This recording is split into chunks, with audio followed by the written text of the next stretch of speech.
be relevant is brand awareness. So one, if the customer doesn't know you exist, how can they buy from you? So it's Patric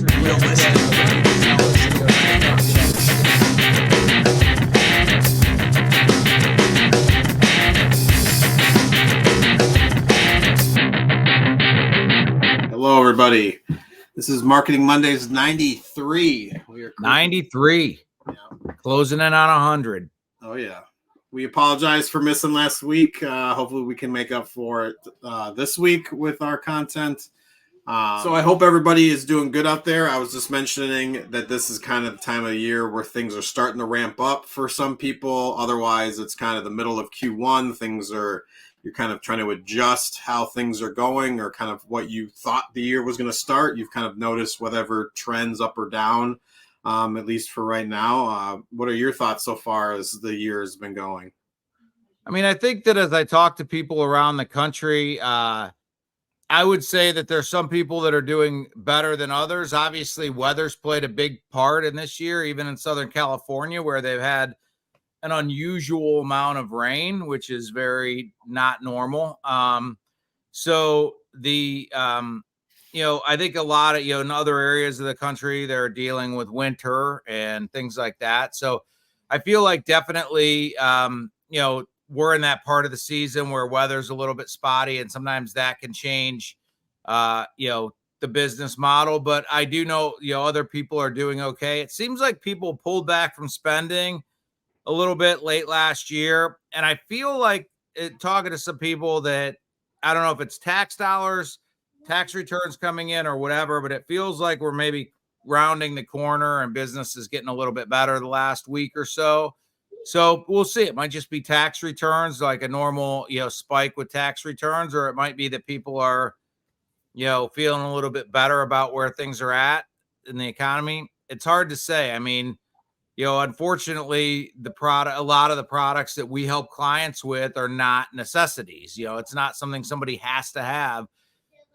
So when the grocery store bill is a lot higher than it used to be, and the gas bill is a lot higher than it used to be, and the utility bills are a lot higher than they used to be, sometimes the non-necessities fall by the wayside a little bit. And I think, unfortunately, we're in an industry where, people don't, a lot of the clients we represent, people don't need, they don't need what they're offering. So, that's always going to have an impact. There's always going to be people that have plenty of money and it doesn't impact them at all.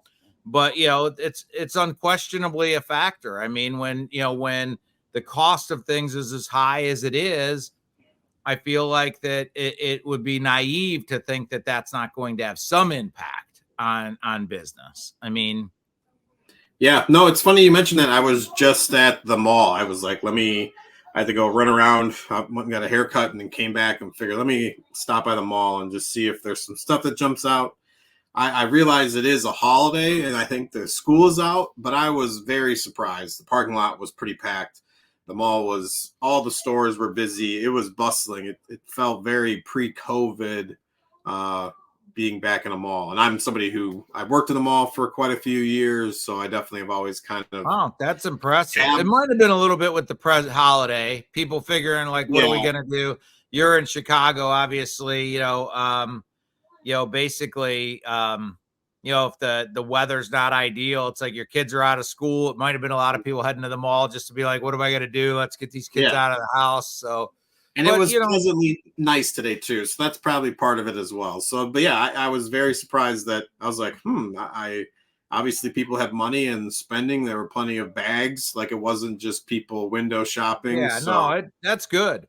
I mean, I'm hearing from a lot of different things. One of that just this weekend, I was talking to somebody that we don't have a lot of clients that are in the motorcycle industry, but I can tell you that certain industries are really that boomed during COVID, like outdoor oriented industries that boomed during COVID are seeing a pretty significant retraction of that. And, one of my friends was telling me he knows the owner of a motorcycle shop. And he's like, man, if you've ever been in the market, now's the time to get a bike because they're sitting on a lot of 2023 inventory and they're literally looking just so they don't have to carry it on their books. They're literally looking to just flush it out. So I think it depends on the industry and things like that, but certainly certain industries are being hit again. A lot of it, like I said, if it's, a lot of the clients we represent, they don't offer necessities. It's not like gasoline and bread and milk. So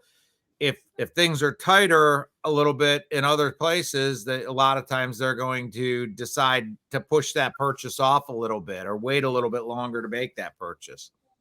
Yeah.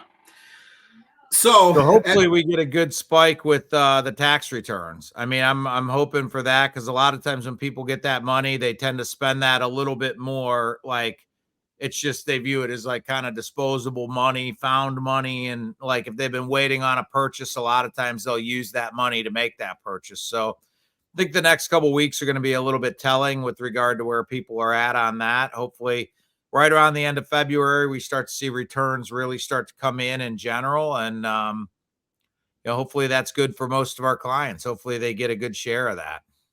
Yeah. That, or as long as it's, like you mentioned too, maybe it's the economy kind of having this upturn, at least for a little while, which might be helpful for a lot of people too. So we'll see as things progress. It's hard. I mean, like I said, all we can do, all our clients can do is to, you can only control the things that you can control. And a lot of times, like I said, this is a chance when people start, even businesses, sometimes when things are a little tighter, they start pulling back. So if you're not pulling back and you're forging forward, sometimes it's your opportunity to sort of separate yourself from the crowd. Because when things are really good, I can tell you that a lot of times, like the cost of advertising, everything goes up because everybody's in the game. Everybody's jumping in, spending money on AdWords, spending money on Meta, things like that. So it causes the cost of advertising to actually go up. So in some ways, when the economy is a little bit iffy the way that it is now, people are holding back a little bit. The businesses are doing the same thing. So some of those people that were in the pool and buying advertising have pulled out of that, which actually makes the advertising and the impact you can make on your advertising even better at this time of the year. We actually have a question kind of based on the topic that we were kind of headed towards. One of the things that I did want to touch on this week was kind of content in general. And it looks like Jordan has a question here. Would you focus on cool looking videos or educational videos?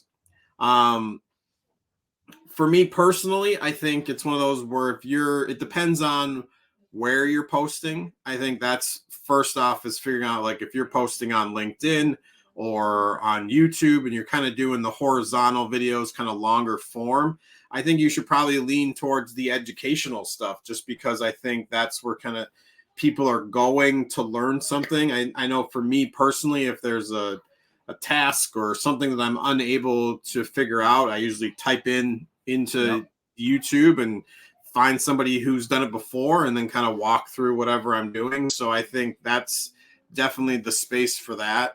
But if no different than YouTube and any of the other platforms, you have the short form vertical content, which I definitely think you can kind of gear with more cool, aesthetically pleasing looking videos that are shorter. Obviously, you could do them in 15 seconds, if not shorter, if it's something cool or hip that you're kind of saying or trying to show off. I think that's the space to kind of put that in.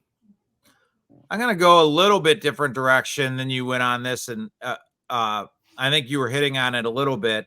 I think the number one question you have to ask is, what audience are you trying to reach?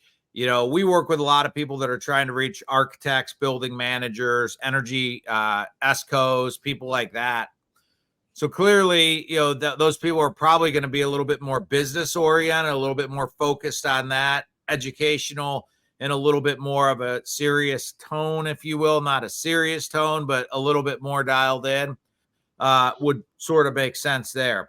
If you're trying to reach an automotive audience, somebody that would be interested in buying an automotive product, paint protection film, window tint, whatever the case may be, I think you have a little bit more leeway to shoot a little bit more fun and a little bit more cool type things. So I think the first question you have to ask yourself is who your audience is.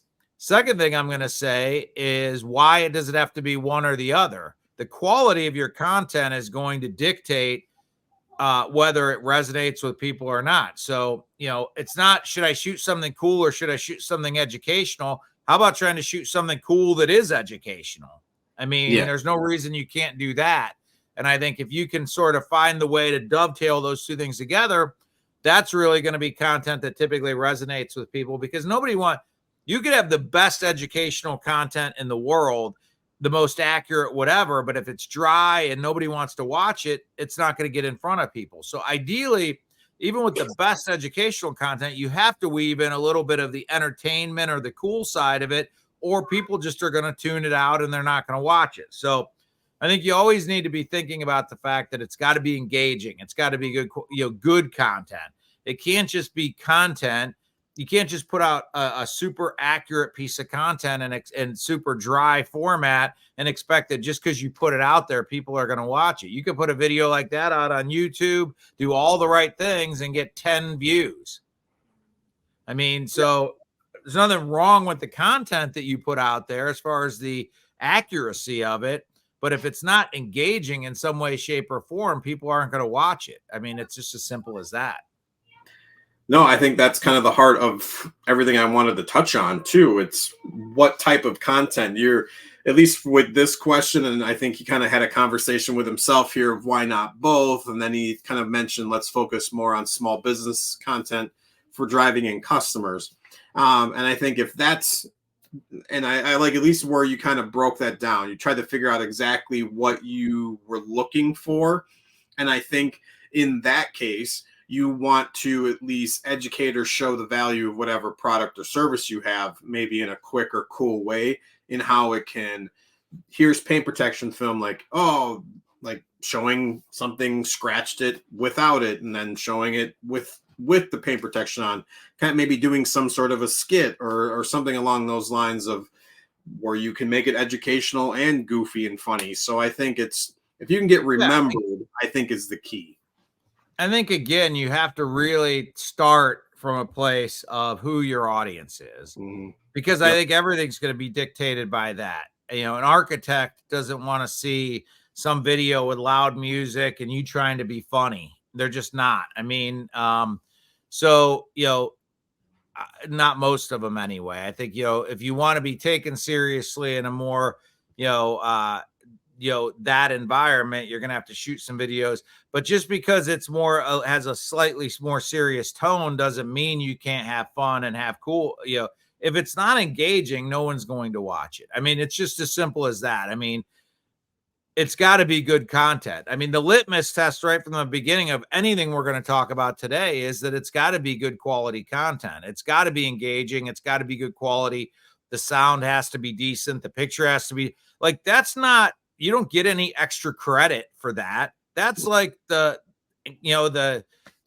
table ante. You've got to have decent quality sound. You've got to have decent quality video. That's just, to get in the game. And then after that, you have to create something somebody's going to want to listen to. Otherwise, people are just going to check out. Yeah, no, I was going to mention too, I think the one thing I want people to take away from this episode is there's lots of different types of content that you can do. And don't just think that I got to figure out a way to master how to do a reel. When I've mentioned this before, if you've got kind of a few photos of a process that you've done something, maybe 6 photos, kind of a process of installing window film onto the back window. You could break those photos up, put it as a carousel, and just put some music behind it. And it's essentially a reel. And it's not a video. You're not sitting there struggling, trying to figure out how to do transitions. Otherwise, like we've done before for customers and stuff, whether if you have a website, you're putting a blog, you can kind of have an informative, non-salesy kind of informative post that you're, like you mentioned, at least the kind of educational, where you're like, maybe you mentioned this, but like 5 tips of why you're going to get this tint, or things to look out for, or different things to kind of have a conversation in the reader's mind that'll kind of make them think like, hey, maybe I do need to go and ask them if I need this. So I think there's lots of different ways. I mean, all you have to do is step back and put yourself in the viewer's position. nobody likes to be sold to. I mean, it's not, very few people like to be sold to. So when you're looking at content, if a piece of content comes across and it immediately, it immediately sort of comes across as this is an advertisement or they're going to try to sell me something, most people immediately are going to scroll past that. They're not going to take the time to look into it, whatever. So to me, all you have to do is think about your own habits online. Most of us do not want to be sold to, don't want to be, have that type of thing. So to me, the question is, like I said, if you just step back and look at it and say, if I saw this piece of content on my feed, would I click on it? And if the answer is no, then why are you putting that out there? I mean, you don't get any extra credit points just for doing it, just for putting content out. You're better off to put less content, higher quality, engaging content than just try to put a check in the box and say, I'm just going to continue to pump content out. Because if you do that, like I said, it's just, you may feel better about the fact that, hey, I put up a piece of content out this week, but if nobody looks at it, who cares? I mean, yeah, I think part of that I would say is having a plan for what you're doing. Because I think the more content that you do, I don't think it's a bad thing in essence to do a bunch of content, because you're essentially learning what works. And if that's at least what you're kind of thinking in your mind, like, all right, I'm going to churn through these next 3 weeks just to kind of get some data to kind of see what works, what didn't work, what music is kind of clicking. So I definitely think that there's pieces of that. You're not going to learn how to do certain things unless you start doing more of it. But it's understanding and having a plan with what you're doing, and not just, like you said, just blindly throwing stuff up there just to kind of get it up. But if you kind of have, all right, Mondays I'm going to do this, Tuesdays here's this, and it's going to be something different to kind of keep your followers kind of, whether it's consistent, I think it's something that needs to happen, but you also need variety within that consistency. Yeah, too. I agree. You don't want to get too predictable or whatever, and somebody feel like, hey, I've seen this before, and they just scroll by. I think the other thing to think about too, and I put a link at the very top of the comments that some people might want to check out. And Google always is changing their algorithm and what they place importance on and things like that. And what a lot of people in marketing are talking about right now is Google EEAT, and that stands for, experience, expertise, and then authoritativeness and trustworthiness, essentially. So what they're saying is, the content you're putting on your website, as far as if you're putting content on there to try to help your SEO, you want to do it in such a way that demonstrates your experience, your expertise, your authoritativeness, and your trustworthiness. So again, Google actually now, in the day and age of AI, reads your website. The AI bots and things like that actually read your website, and they can actually make sense of it, and they can make a determination on whether your website has good quality content and is informative and educational, and you seem to be writing it from an authoritative position. Your website has some authoritative nature in the marketplace. The author that wrote the article seems to have some experience, things like that. They can tell, and it actually will, help your SEO. Some people are putting out content that if you truly read it, it doesn't seem to really resonate, that it makes sense. Maybe it's written by somebody that really doesn't understand the industry or the product, but they're just creating an article, but it doesn't ring true, if you will. If you really are into that industry and you read it, it doesn't ring true, like that person really knows what they're talking about. Google could pick up on that, and that content is not going to give you the same benefit as content that has been written by from somebody that clearly understands the topic. Content about projects you've worked on, written from a firsthand perspective, talking about the content, that comes into that trustworthiness and authoritativeness and things like that. So when you're putting content out, you really have to be thinking, what boxes is this content checking, and what am I trying to achieve with it? Am I trying to achieve with whether it's a social media post, a Google post, content on your website, whatever it is, you really need to answer the question, to your point about planning it. what are you trying to achieve with the piece of content? Again, are you trying to get more visits to your website? Are you trying to write a piece of content that's going to help the SEO of your website? Then you're probably looking at a piece of content that's 600 to 1,000 words long, and is very, and is very detail oriented, and it's got some great pictures, and it explains itself, and it uses proper keywords and key phrases, things like that. That's what's going to resonate with SEO. If you're trying to just grab somebody's attention to potentially get them to give you a call or be made aware that you're in the marketplace, whatever, then a 20-second reel might be the best option. But you really have to understand right out of the gate, what are you trying to achieve with the piece of content you're creating? And then let that lead you down the road of what that means, like where you're going to place that content and what you're going to do. Again, a lot of people are putting content on their website because they think it benefits them, but they're putting really what Google refers to as thin content. You'll put content about something like school security or whatever, and they'll write a handful of sentences, and it's 150 words, and they think somehow that that's going to help their website have some SEO benefit with regard to school security.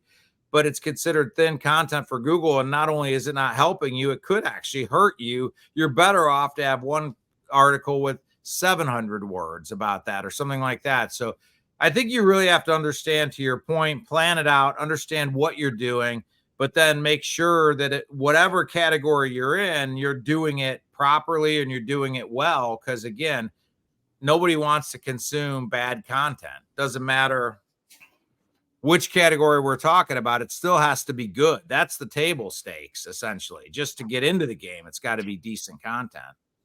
Yeah, and for me, I want to make sure we don't scare off people that are like thinking about getting into this. One of the things I think that might help a lot of people, and we've kind of mentioned it before, is whether you, especially if you're doing a blog article or if you're kind of doing a rehash video of something that happened, whether it's in, like I mentioned, whether it's in video or print, is whether it's a story of a customer's issue, something that they had that came, like the reason they came to you, explain why that is, because then hopefully you can have those tying points with somebody who is, whether they're scrolling along or find it, that can have that, my gutter's just broke, I need to have somebody come out and do this, or I need a new roofer, or I need a new water heater person to kind of come out and check. So there's, or it just, like you mentioned before, if you SEO it properly, when somebody's typing in for an issue that comes up, that story or that video content is what's going to show up for them. At least for me personally, when my heater went out, I went to Google or TikTok. I think I probably did both. And for me, it was a local Four Seasons Heating and Air is what's locally near me. And that's what came up. We've had them come out before. And it's essentially that's what all these companies are wanting, is somebody who has an issue. You go to kind of type it in, and hopefully your name is what pops up at the top. So as long as you have good reviews, and try to think of it from the customer's perspective, what are they looking for, and try to create something that can kind of explain what you're doing or why you would call them. So I think those are the kind of things to think about, especially if you're just starting off. Yeah. And I think, too, if you're in certain industries, and I always look at it like, if you're saying, well, what do I do content about? Create a log, and whenever you talk to customers every day and they ask you questions, make a note of the questions that people ask you. My guess is that you get asked the same question time and time and time again by people that are calling in or connecting with you. That is a good starting list for the type of content you need to create. If people are asking you that question, why not create some content to answer those questions in a social media or a Instagram reel or a TikTok or whatever the case may be, or create a post on your website that has a frequently asked question where you could do all the frequently asked questions with a well-written out answer and put that on your website to potentially help with SEO. If people type in those questions into their search engines, maybe your frequently asked questions page is going to pop up. My point is, if you sit there saying, what am I going to make content about? Start there. Start with the questions you get asked every single day. That's Not saying that that's a definitive list that's going to be, you're never going to have to go beyond that, but that'll get you started. I mean, if you just start there. Yeah, I think that's usually the biggest question that a lot of people have is they don't know where to start. And it's like, and also allocating the time to do it. Yes, if you're a business owner, you're busy, especially if it's a 1 or 2 person shop, you're doing all kinds of different things, and usually marketing or just kind of putting out social media content is very low on the list for a lot of people because they have so many other things that they're trying to take care of, and we get that. So it's trying to find simple and easy things that you can kind of do, and that's I think is probably the easiest one that will bring the most return to you because you're kind of giving value, you're explaining that situation, and hopefully then somebody or multiple people are going to come across it that are having that same problem.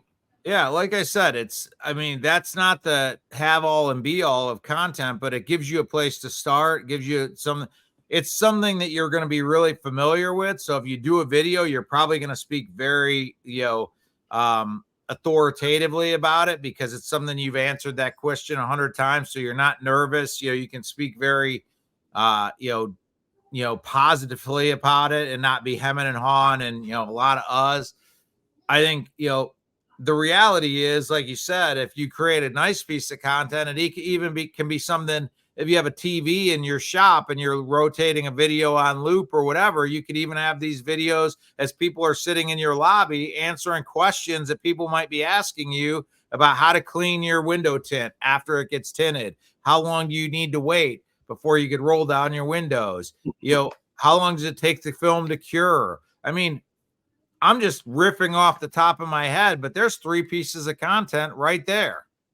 I mean, that you could talk about. I mean, and again, that's just in one particular category. If you just start thinking about the questions you answer every day, man, you're going to have plenty of content that you can create. And again, you don't need to make some, crazily produced video that's like, some of the videos that do the best are the videos where it's just you being real and talking to the camera. Again, it needs to have decent audio. The picture needs to be good. Try not to have a shop that looks like a disaster behind you if you're trying to send it out to customers. I mean, be conscientious of some of those things, but it doesn't have to have somebody, coming in and having a unbelievably produced video, I think, but it has to be decent quality. The content of the video, I think, is going to be what carries it. So if the question is something, again, think about what people are typing into Google, questions they're typing into Google and things like that. Think about your own searches. Sometimes when you type a question into Google, what comes up? YouTube videos, things like that. That's because somebody's taken the time to create a video about that question or a piece of content about that question. There's no reason you can't do that in your given market as well. And again, there's probably no better place if you're kind of stuck as to where to get started than to just start answering the questions you answer every single day. Yep, exactly. I had a thought and I already lost it because you were making such a good point. So, we're up against it too. But anyway, go ahead. No, one of the things I was going to mention too was once you've kind of gotten more intermediate, I want to say, as far as creating the content, it's something I mentioned earlier too, is having variety. I think there's a lot of people that I've seen that we follow a lot of tin shops, and they have a cool spot that they take pictures, but that's the only thing that they're doing. Yeah, every post is the exact same post. It's a different car. It's like I want to say, like, hey, let's do a video, like explain what you did. Like, if you don't want to get on camera, that's fine. There's lots of ways where your face doesn't show up. We have a shop that, I'm not going to name a name, but they literally, they're not the type of person that would want to be on camera, but they literally just go out and do a walk around of all the cars that they do and explain, and, with their camera pointed at the car. So they're never on camera themselves. They just explain what they did. Sometimes you occasionally see their hand coming out to point at something or whatever, but they're just walking around and doing a little video about, hey, there's this, new, Toyota Tacoma that just came in. We did a full front end of paint protection. We added window tint. We did this, we did that. And they just do a walk around of the vehicle. So if you're one of those people, it's like, I don't want to be on camera. You still can shoot videos. You don't have to be on camera. You can still shoot videos. Yeah, I think the biggest thing with all of this, it's whether having the confidence or just kind of deciding like, I'm going to start doing this and just kind of plowing ahead and doing it. I know, I'm sure for both of us, when we got started and now we do this kind of deal pretty weekly and regularly, and it goes out on all different kinds of mediums, but you got to get over the fact of whether it's, at least for me for a while, it was editing myself and listening to myself speak. I think that sometimes is an issue for a lot of people. They don't want to sit and stare at themselves doing that. They don't want to, they just get embarrassed looking at the camera and trying to talk, or don't want to look like they're looking at note cards. But honestly, the only way that you're going to get better, like we mentioned before, is by starting, trying something out, seeing what works. If it's a style that doesn't work for you, there are other ways to do it. It's just figuring out how you can get that content out there. As I mentioned, I mean, that frequently asked question thing, that could be a reel, or that could be a little bit more formalized video, or that could be a blog post on your website that answers questions. I mean, that one idea can be multiple different formats depending on what you feel most comfortable with and things like that. But I do feel like in 2024, and I'm just going to say it, that you've got to figure out a way, either with yourself or somebody that works at your company, to at least play in the video realm. If you're not doing any video, you're really behind. I mean, I'm not saying you have to lean on video be your only thing that you do, but you got to figure out a way to, you're talking about changing it up and, you know, not doing the same thing all the time. Video has got to be part of that rotation. Yeah. It doesn't have to be every post, but it's got to be part of the rotation. Yeah. I think video is a necessity. Understanding how to edit your endpoints, your beginning and end point, I think is one of those things where there's not a long pause when you're starting. When somebody swipes up, they're not waiting 6 seconds before you start speaking. Understanding how to do some small editing will go a long ways to at least get you going. And then, like I mentioned before, the more that you do, you'll start paying attention to, oh, this worked here, let me try this. And if you're too busy running your business and you don't have time to do that, find somebody to do it. It might even be a high school kid that'll come in, you know, part-time after classes and edit some videos for you. I mean, there's a lot of people that know how to do that. It's not going to be very costly. Sure, if you're gonna shoot a, you know, an epic like motion picture, you may need somebody skilled. But to edit basic videos, like I said, I guarantee you there's a handful of kids at the high school that can come down 5 hours a week and blow out 25 videos for you in 5 hours.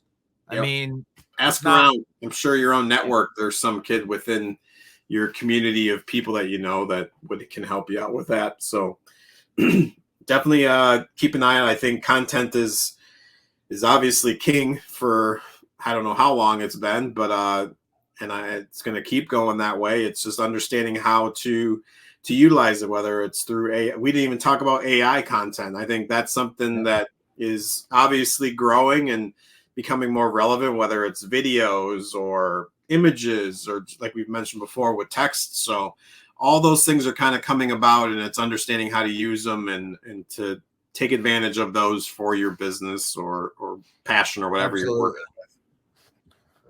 Well, hey, I think we're up against it, but hopefully you guys found that helpful. Obviously today, some people threw some questions in the comments.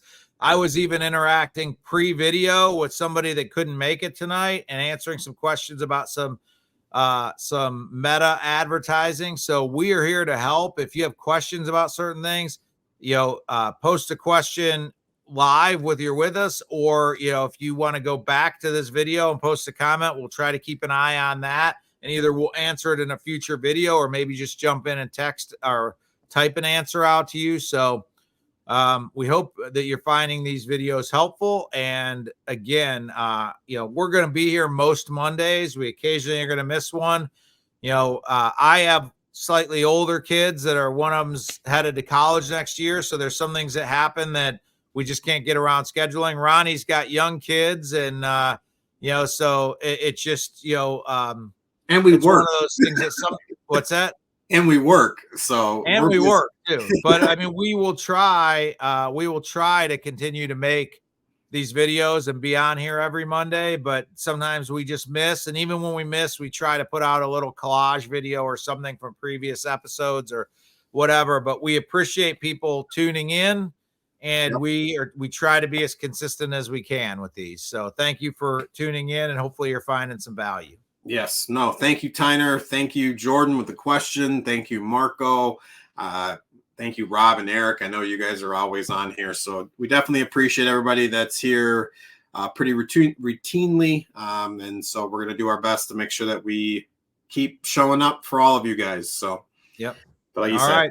We'll see you guys. Take care.